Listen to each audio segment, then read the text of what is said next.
Colon குன்றுகள் மீது தாக்குதல், 12 இஸ்ரேலியர்கள் பலி.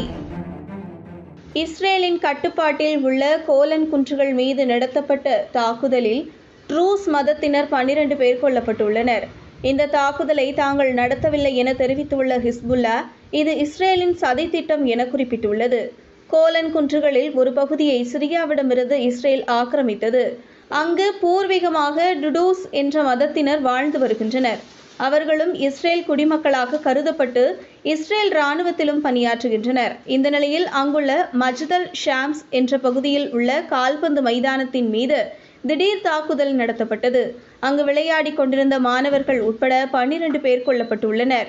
இதற்கு ஹிஸ்புல்லா தான் காரணம் என இஸ்ரேல் குற்றம் சாட்டி லெபனான் நகரங்கள் மீது கொலைவெறி தாக்குதலை தொடங்கியுள்ளது. ஆனால் இது இஸ்ரேலின் திட்டமிட்ட சதி என்றும் போரை தீவிரப்படுத்தும் நோக்கத்தோடு இஸ்ரேல் குற்றம் சாட்டுவதாக ஹிஸ்புல்லா தெரிவித்துள்ளது.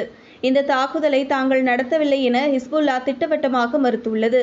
இஸ்ரேல் இராணுவ நிலைகள் மட்டுமே தங்களது இலக்கு என்றும் பொதுமக்களின் இலக்குகளை தாங்கள் இதுவரை குறிவைக்கவில்லை என ஹிஸ்புல்லா தெரிவித்துள்ளது. இஸ்ரேல் மீது இதுவரை சுமார் 6000 மிசைல்களை ஹிஸ்புல்லா வீசியுள்ளது. இவை பெரும்பாலும் இராணுவ இலக்குகளை குறிவைத்தே வீசப்பட்டுள்ளன.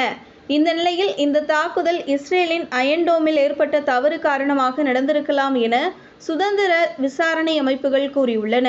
இந்த தாக்குதலில் தங்களுக்கு தொடர்பில்லை என ஐநா மன்றத்திலும் ஹிஸ்புல்லா தரப்பில் விளக்கம் கொடுக்கப்பட்டுள்ளது.